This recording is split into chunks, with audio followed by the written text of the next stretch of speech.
Los budistas cogen. Unos más que otros, pero...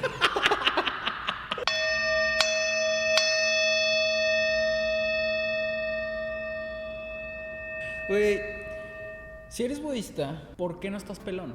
Buena pregunta, porque no soy monje. Ok. ¿Y los budistas cogen? Unos más que otros, pero... Cuando se puede, ¿no? No sé en qué vertiente estoy yo, pero... Mientras que no seas monje, todo está bien. Ok. No manches, qué duro, ¿no? Ya sé. Pero tiene una explicación un poco toda la situación de eso de... A ver, ¿qué onda con...? ¿Por qué dicen que hay ciertos momentos en los que encuentras la iluminación? Uh-huh. Hay gente que dice que son las drogas. Ajá. Hay gente que lo encuentra meditando. Uh-huh. Y hay gente que dice que el orgasmo, por ejemplo, son unos segundos de ver algo más allá, ¿no? Uh-huh. Esas son las tres que recuerdo. Uh-huh. ¿Qué onda con la meditación? Si es eso, es ver eso. Fíjate que esa cuestión de lo del nirvana y cómo... ¿Qué es el nirvana? Ah, esta banda, ¿no? Hombre, bien padre. ¿Es eso? Los broncheros. Fíjate que la cuestión del nirvana realmente es una de las preguntas que Buda realmente no respondió latentemente. Entonces, ¿el nirvana es algo que se inventaron después de Buda? No, era un término que ya existía en su época. Sin embargo, cuando él dice que es logra el nirvana a final de cuentas, y los discípulos a final de cuentas estaban buscando una especie de concepto que le dijeran, ay, el nirvana es esto. Ajá. El Buda evita de hacer una especie de concepto como tal, porque a final de cuentas si creaba un concepto iba a limitar al practicante a tener la propia experiencia, ¿no? Entonces por eso evitó dar una especie de un... O sea, si decía, es básico. así, se siente así, la gente iba a decir, ay, es que nunca sentí esto en mi Exacto, vida, exacto. estoy vacío y ya me voy a morir, Exacto. nunca logré el nirvana. Evitó dar una especie de explicación. Lo que explicó un poco el Buda fue ciertos ejemplos, ¿no? Y un ejemplo era como, si hablábamos de esta llama que era la existencia que estaba justamente como pasando, prácticamente el nirvana era soplarle. Eso es prácticamente lo que era el nirvana. O sea, el nirvana es la plenitud. En cierta manera sí es la plenitud, y sobre todo es cuando uno logra la superación del sufrimiento o de la insatisfacción. Cuando uno trasciende el sufrimiento o la insatisfacción, está logrando el nirvana. Y eso no, la gente cree que se siente de cierta manera y que te elevas y, ¿sabes? Y que se ve una luz, y muchas veces tienes el nirvana en pequeños momentos en tu vida, ¿no? Completamente. De hecho hay dos enseñanzas dentro del budismo, por ejemplo. Creo que justo por eso, perdón por interrumpirte, No. pero por eso el Buda no explicó, para que puedas sentir ese... ¿es un placer? ¿Es un placer superar el dolor? Va más allá del placer mismo. Ok. En esa cuestión.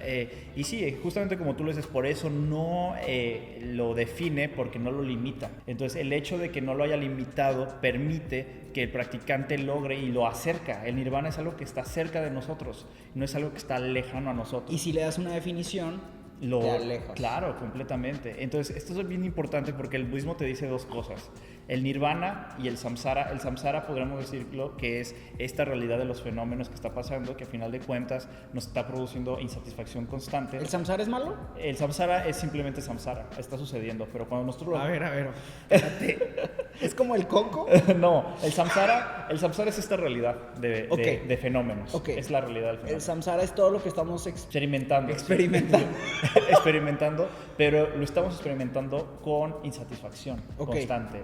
El nirvana es romper justamente con eso. Eso prácticamente es. Pero la filosofía budista te dice, el samsara y el nirvana se encuentran en el mismo momento. O sea, están conviviendo en este mismo momento, ¿no? Entonces el nirvana no es un lugar, no es una cuestión, es algo que está muy tangible a nosotros. Lo podemos explicar de una manera más tangible, o sea, más... ¿Cómo le llamo yo al samsara si no conozco el budismo? Ok, el samsara es algo muy, muy fácil y difícil de explicar, porque prácticamente si me dices, ¿qué es el samsara? Es esto, todo lo que está pasando. ¿Y esto es lo que el estamos nirvana? viendo. El nirvana, lo que pasa es que el samsara está como quien dice, se basa en la insatisfacción. O sea, todo lo que pasa en el samsara, al final de cuentas, te lleva a estar insatisfecho. El nirvana prácticamente es romper con esa insatisfacción. Eso es lo que más... Pero a ver, si el samsara está aquí y yo estoy a gusto, ¿qué pedo? El asunto es preguntarte qué tan a gusto estás con el samsara. Ese es como la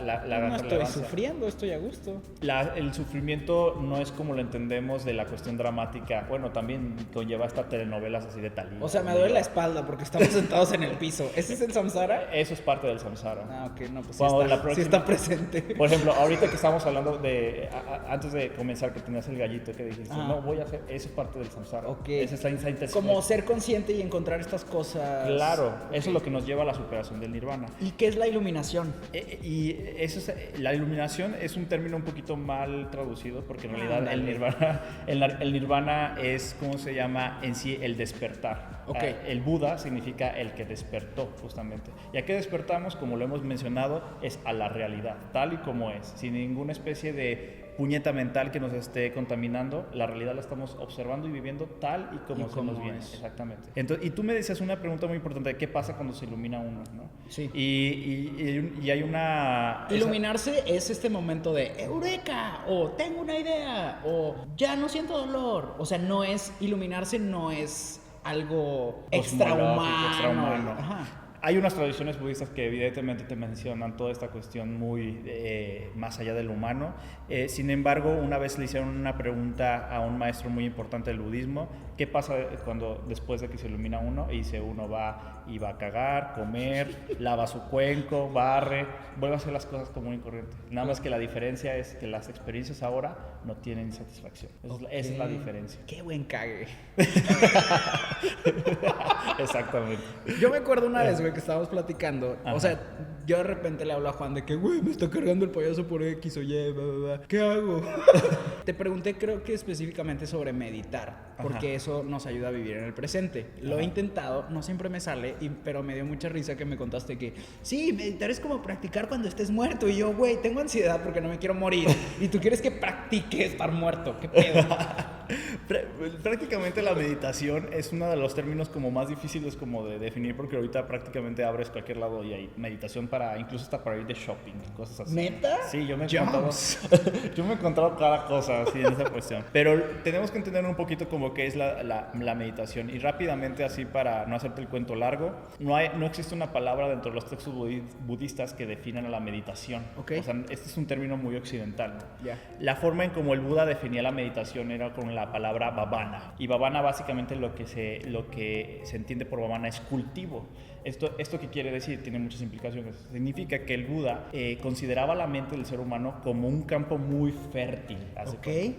Entonces decía el Buda, tienes que tener cuidado con qué tipo de semillas le estás echando a ese campo fértil. Okay. Así como que te puedes echarle semillas que te pueden dar árboles, flores. Es como mangos. Esto de que todo el tiempo nos estamos tupiendo de información. Estoy en Twitter y leo de que chingos de cosas en 3 minutos. Sí. Y en Instagram Story estoy viendo chingos de cosas, todo eso de semillas. Claro, y no solamente, por ejemplo, tú estás hablando de una cuestión solamente de información. No solamente información nos llega por ese tipo de sentimientos. Sentimientos, pensamientos, formaciones mentales, todo lo que está sucediendo en el corriente de la mente, ¿no? Okay. Entonces, ese tipo de cosas es como si estuviéramos aventando semillas. Oh, no, entonces, una selva. Prácticamente, pero aquí nos decía, así como te pega las cosas más padres, te puede pegar cuestiones de amor, compasión, esta cuestión, pero aguas, también te pueden otro tipo de cosas, ¿no? Manías, fobias, apegos. ¿Y qué es meditar en este sembradío? Prácticamente, el meditar es darte cuenta qué tipo de semilla le estás echando. Y decir, uy, esta semilla ya no. Exactamente. ¿Y qué le hago a la semilla? La semilla simplemente se ignora o se deja, ¿no? Por ejemplo, si me como una semilla de sandía, ¿me crece una? Creo que no. Eso espero. Pero en relación a esta cuestión del meditar, es prácticamente darte cuenta, o en términos mexicanos, que te caiga el 20, ¿no? Okay. Es prácticamente lo que se hace en meditación. The falling of the 20. Exactamente. Y este principio del darte cuenta, obviamente te va acercando a muchas cosas. Por ejemplo, si hablamos de la motivación, te das cuenta de qué tipo de motivación tienes. Por ejemplo, si hablamos de un apego, pues te das cuenta que tienes un apego. Si te das cuenta incluso de estas pequeñas insatisfacciones. Pero no es poner tu mente en blanco. No, de hecho una vez yo le hice esa pregunta a mi maestro, ¿qué no se supone que meditar es mente en blanco? Y me dijo mi maestro, si usted pone la mente en blanco es porque le está dando un derrame cerebral y tendremos que hablar urgencias. ¡Oh! Güey, es que también, como algunas personas te definen la meditación, lo cual no quiso hacer el Buda, yo me frustro porque digo, güey, no puedo tener la mente en blanco. Y siento que no sé meditar. Exacto. Pero también he escuchado que hay muchas formas de meditar, como hacer ejercicio te ayuda a despejarte y a pensar más claro. Comer sano te ayuda también como a pensar más claro, porque le estás dando cosas buenas a tu cuerpo. Influye. Ajá. Rezar con intención. Es una forma de meditar. Podríamos decirlo así. O sea, es llevar a tu mente y cuerpo a cierto lugar positivo. Completamente. De hecho, en el budismo hay la diferencia entre hay gente que o sea, aquí estoy hablando de otras religiones. Ajá. Pero pues hay gente que reza solo lo que se aprendió y es como cantar una canción de Katy Perry chingos de veces. Si vas a la iglesia y nada más estás sin pensar. Exacto. Me refiero a rezar con intención y hablar con el ser que tú creas. Aquí lo interesante es... Y el ser acá somos nosotros. Eso es lo interesante en esa cuestión. Por ejemplo, en el caso de la meditación, hay dos implicaciones para que suceda algo de meditación budista. Podemos decirlo como dos tipos, ¿no? Algo que se llama Shamatha y Vipassana. ¡Güey! Mis pies. ¿Qué? ¿Dónde están? Tomen eso, fetichistas.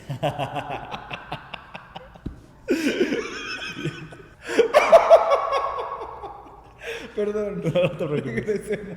Te decía, en el budismo hay dos implicaciones, dos como tipos, ¿no? Shamatha y Vipassana. Prácticamente es meditación unipuntual y meditación de análisis. Okay. ¿Qué es lo que te explica esto? Te dice un poquito la teoría dentro de la meditación budista que necesitamos una mente concentrada para poderle darle una utilidad, ¿no? Okay. ¿Qué significa? Imagínate que tú llegas de una cuestión y tu mente está completamente agitada y tú pretendes hacer un análisis de lo que te pasó. ¿Qué tipo de calidad de análisis vas a tener de eso? Muy leve, ¿no? Muy leve o muy distorsionada incluso, sí. ¿no? Entonces, por eso el budismo sí hace un énfasis en tener una mente concentrada. Eso es algo muy importante. Okay. De hecho, el hecho de que nosotros concentremos la mente, el hecho de tener una mente calmada es como una especie de igual a tener una mente concentrada. La teoría te dice, si uno concentra su mente, entonces es una mente que está calmada, por lo consiguiente. Entonces, nosotros necesitamos una mente que está bien concentrada. ¿Ser para menos poderle disperso? Completamente. La dispersión incluso nos lleva muchas veces a meternos en problemas de insatisfacción completamente. Okay. Entonces es importante la meditación, prácticamente podríamos definirla en términos modernos que es un entrenamiento mental, el cual nos permite en una primera parte desarrollar la concentración y luego hacer algo con esa mente concentrada. Eso es prácticamente. Y que en el caso del budismo, ¿qué hacemos con esa mente concentrada? Tratar de observar la realidad tal y como es. Por eso mucha gente se levanta y lo primero que hace es meditar para echarse un clavado con sus intenciones y sacarlo lo que quieres hacer en el día. Exactamente, pero la realidad de los horarios buenos para meditar o eso no existe. Eso va a depender mucho de uno y cada de su persona. agenda. Sí, okay. Vamos a las preguntas. Vamos a las preguntas. ¿Qué dice el budismo sobre la superación personal? Oh, es un gran tema. Agárrense porque va a haber putazos. El asunto de la superación personal dentro del budismo, de hecho cuando tú vas a una librería, generalmente vas y en superación personal tienen a todos los maestros budistas, ¿no? Okay.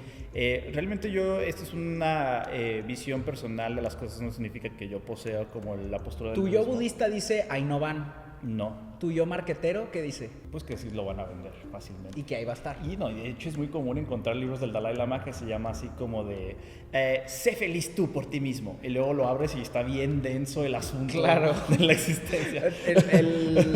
El que lo vendió hizo buen trabajo. Buen trabajo, exactamente. Son caballos de Troya. Completamente. Entonces, la cuestión de la superación personal tenemos que tener como un cuidado porque si en realidad...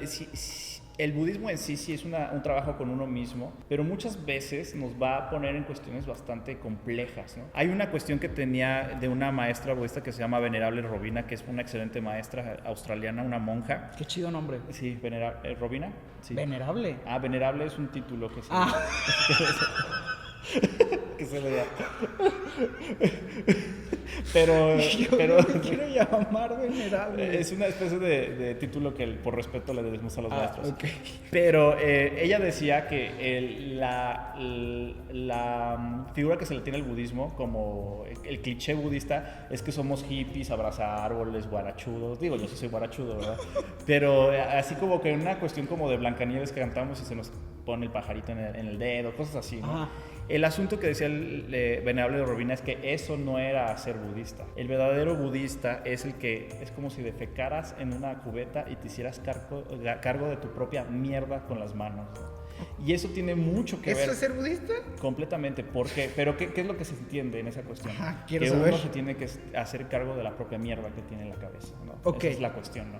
Entonces, si te fijas, no es una figura romantizada del budista, ¿no? No es una figura de, soy budista, ya me libré de los problemas. No. A veces... Es hacerte responsable de ti mismo. Completamente. Y eso conlleva a muchas confrontaciones con la realidad, ¿no? Entonces, el asunto de la superación... Es un nivel de conciencia alto, ¿no? Completamente. Pero en un inicio estás de acuerdo que hay un conflicto. O sea, claro. Existe un estira y afloje, ¿no? En esa cuestión, ¿no?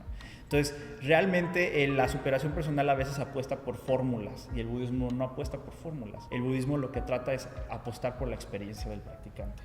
Okay. Hay metodologías y todo, sí, pero apuesta por la experiencia, no por la creencia. Entonces, eso es lo que diferencia de la superación y de otras cuestiones, ¿no? Claro. Ok. ¿Y qué es más fácil de obtener? ¿La experiencia o la creencia? La creencia es algo que se puede repetir uno y otro. Y de hecho todos tenemos creencias, ¿no? Claro. Lo difícil es salir. Claro, a comprobarlo. A la experiencia. Completamente. Claro, porque puedo creer todo. Exactamente. Pero compruébalo. Esa es la cuestión, ¿no? Y esto es algo que a mí en lo particular y que me atrajo del budismo, ¿no?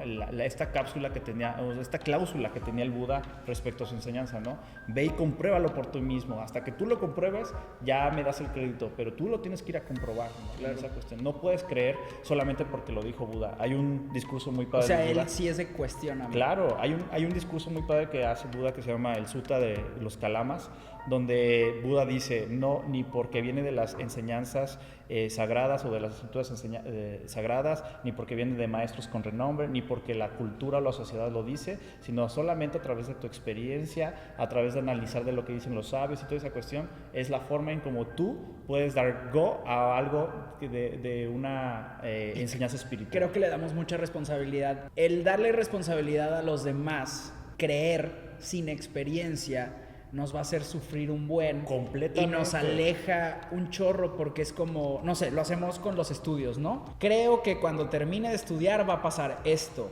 Sin literal tu día a día estudiar para luego tomar ese conocimiento y llevarlo a cabo en el mundo real, ¿no? Completamente. O en las películas vi que el amor es así y por eso creo que el amor es así y por eso... a la hora de tener una relación, creo que las cosas deberían de ser así sin crear mis propias reglas, mi propia experiencia y ver qué hago yo con mis sentimientos y con el contexto de la persona con la que estoy saliendo.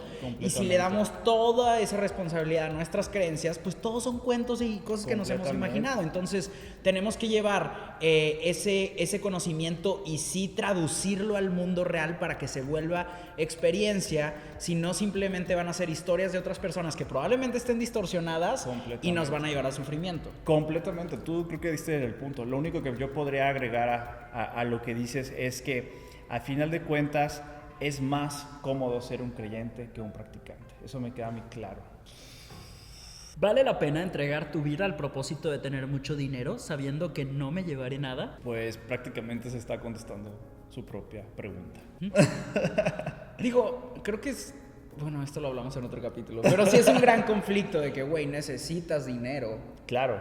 Pero... Incluso el Buda lo decía, ¿eh? A ver, ¿qué decía? Claro, se necesita recursos, completamente. El ser humano necesita estar estable en sus necesidades básicas para poder buscar la iluminación, si no, no podría. O sea, un estómago con hambre no puede buscar la superación del sufrimiento, porque ya hay un sufrimiento muy latente en él, que su mente va a estar consumido por esta experiencia. Lo que decíamos en el otro capítulo de la flecha. Completamente. Primero hay que sacar la flecha. Exacto. Pero para sacar la flecha sí tiene que tener una base de sustentar todas sus necesidades. O sea, es imposible que una persona con hambre pueda preguntarse ese tipo de cosas cuando necesita comer, no en esa cuestión. Entonces, obviamente los recursos son importantes. El dinero es importante mientras que se vuelva un medio y no el fin, acuérdense. O sea, es básicamente la clave del dinero. Es el medio, no es el fin. Muchas gracias. No, gracias a ti. Herstrup. Love Samsung. Creo que ese es un nombre en ruso, creo. Pero dime Juan. Bueno, ok. No sé. Muchas gracias. Gracias, Héctor. Nos vemos en el próximo capítulo. Tiempo, tengo que aclarar que si no han visto el otro capítulo, ese es tu nombre de budista. Ajá. El que tú dijiste, no el que dije yo. Ok. Sigan a Dharmatic, que es su canal de YouTube, y nos vemos en el próximo video o nos escuchamos en el próximo podcast. Adiós. Nos vemos.